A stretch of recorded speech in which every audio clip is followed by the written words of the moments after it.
तुम्हें वकालत करना सिखाया नहीं कि कोर्ट से कैसे बात की जाती है? बताइए किसने ऑथराइज किया आपको पिटीशन फाइल करने के लिए? तहजीब से बात करना सीखो। पत्रकारों से बताइएगा कि अगर गर्मी ना दिखाते तो पिटीशन खारिज न की जाती। तुम लोगों को सिखाकर भेजा जाता है कि बदतमीजी करो। कहाँ है आपत्ति करने वाले संगठन का लेटर? आपत्तिकर्ता संगठन का लेटर लगाइए, फिर जाकर नई पिटीशन दायर कीजिए तो हम आपको सुनेंगे। प्रश्न का उत्तर नहीं दोगे और बदतमीजी करोगे, जाइए, आपकी पिटीशन खारिज की जाती है। अगली बार तैयारी करके आइए। यह किसी फिल्म के लिखे गए कहानीकार के डायलॉग नहीं है और ना ही किसी साहित्य के अंश, बल्कि कथावाचक पंडित धीरेन्द्र कृष्ण शास्त्री की कथा के खिलाफ याचिका पर बहस कर रहे वकील को हाईकोर्ट के जज की तरफ से लगी फटकार के अंश हैं। दरअसल 2 दिवसीय आदिवासी रामकथा जो कि 23 और 24 जनवरी को हो रही है, उसी के आयोजन के विरोध में बालाघाट में सर्व आदिवासी समाज की तरफ से पिटीशन दायर की गई थी, जिस पर कोर्ट में बहस हो रही थी और वकील को अच्छी खासी फटकार झेलनी पड़ी। इस खबर का एक पहलू यह भी है कि पंडित धीरेन्द्र कृष्ण शास्त्री के चमत्कार के आपने तमाम वीडियो देखे होंगे, जिसमें अपने अनूठे अंदाज से विरोधियों को निरुत्तर कर देने वाले धीरेन्द्र शास्त्री आजकल बेहद चर्चा में इसीलिए हैं कि एड़ी चोटी का जोर लगाने के बाद भी उनके विरोधियों को उनके सामने नतमस्तक होना पड़ता है। राजनेता हो या मीडिया कर्मी, धनवान हो या दबंग, सब उनके आभा मंडल के सामने फीके नजर आते हैं और पूर्वाग्रहों के चलते विरोध करना उन्हें भारी पड़ जाता है। अंत में उन्हें हथियार भी डालना पड़ता है।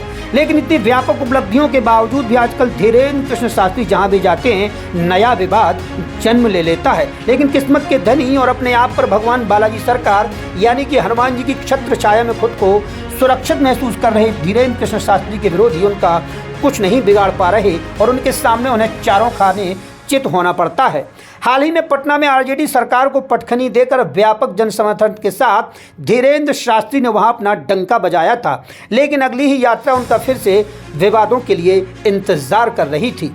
अपने संकल्पों और आक्रामक हिंदुत्व के बीच पंडित धीरेन्द्र कृष्ण शास्त्री के आगे विवाद चलते हैं और उनकी कथा स्थल से पहले विवादों का डेरा लग चुका होता है।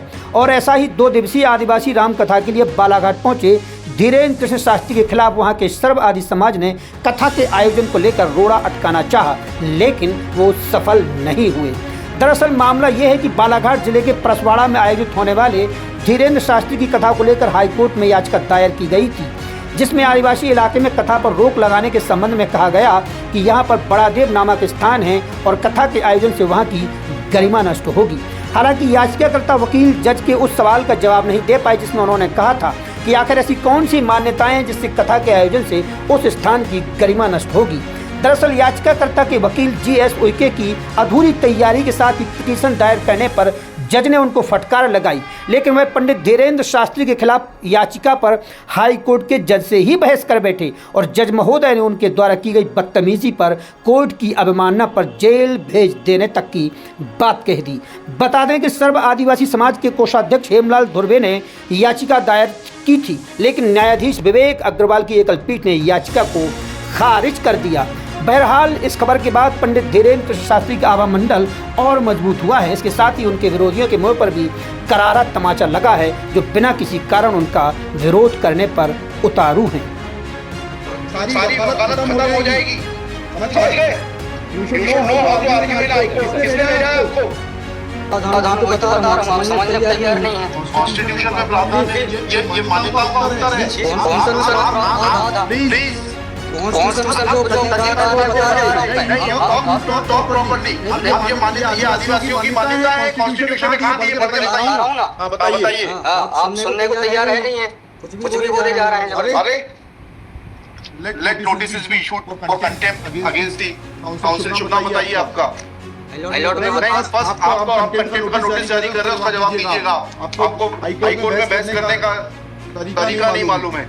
Issue notice against the petitioner council Shri आपका शुभ नाम बताइए। आर्टिकल 51 में प्रावधान है, मैं बता रहा हूं। मैंने आपसे सवाल क्या पूछा था? तो आप सुन ही नहीं रहे। मैंने आपसे सवाल क्या पूछा था? मैंने मेरा सवाल बताइए।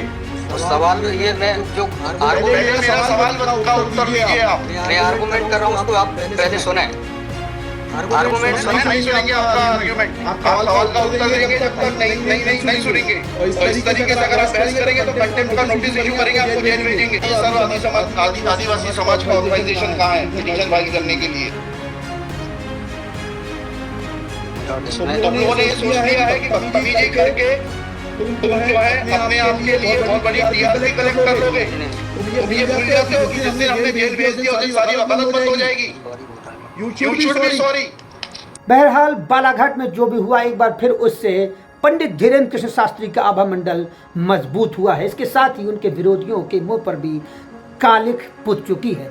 सबसे बड़ी बात यह है कि इसको लेकर विरोधियों को यह सबक भी मिल चुका है कि अगर बिना किसी तैयारी के आप उनका विरोध करते हैं और पूर्वाग्रह के चलते कोर्ट का रुख करते हैं तो आपको ऐसी ही फटकार का सामना करना पड़ेगा।